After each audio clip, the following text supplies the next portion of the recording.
Ladies and gentlemen, welcome back to the Indie Zone. My name is Kathy. It has been almost a full year since Brian C. Kohberger stood up in open court, as he did on July 2nd, 2025, and pled guilty to all 5 of the very serious first-degree felonies to which he was about to stand trial, where the state of Idaho would have been required at a beyond the reasonable doubt evidentiary standard in this capital case to prove that Mr. Kohberger and Mr. Kohberger alone was guilty for the crimes that occurred at 1122 King Road on November 13th, 2022. The case thereafter was deemed closed on the 23rd of July of last year.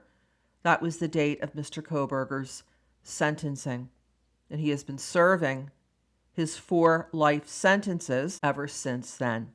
However, there was still the matter of the what I have referred to as virtual Mount Everest of documents that have been filed under seal, withheld from the public in this high-profile case. As of today, most are still under seal. Judge Hippler, after he denied the Media Coalition's motion to immediately unseal the case back in July, shortly after the change of plea hearing on July 2nd, announced that there would be a process by which he would be looking at the case, starting from the end of the case, July of 2025, working backwards to the beginning of the case, December 29th, 2022, and making decisions a couple of months at a time as to whether documents should be unsealed or not, including, crucially,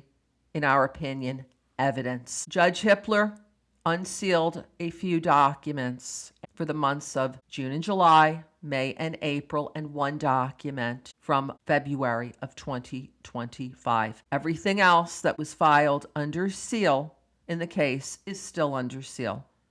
Per the current case summary page, the docket has not been updated since April 15th, 2026. The very last filings in the case had to do with amended orders of restitution, and there were 2 of them that appear on the court docket for April 15th of 2026. Despite the fact that the court ordered dozens upon dozens of documents to be unsealed for the first quarter of 2025, that court order can be found December 18th, 2025, but for one, all of the documents from January, February, and March 2025 still remain under seal in this case, where there has been no whisper by the state of Idaho of any co-conspirator, alternative perpetrator, accessory before the fact, accessory after the fact.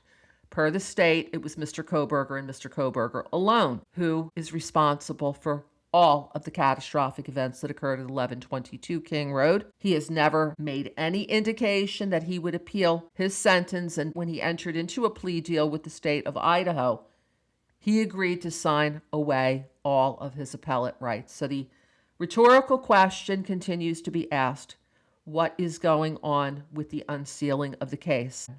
We're going to continue to keep you posted as further developments arise. Until next time, this is Kathy. Thank you for joining us here today.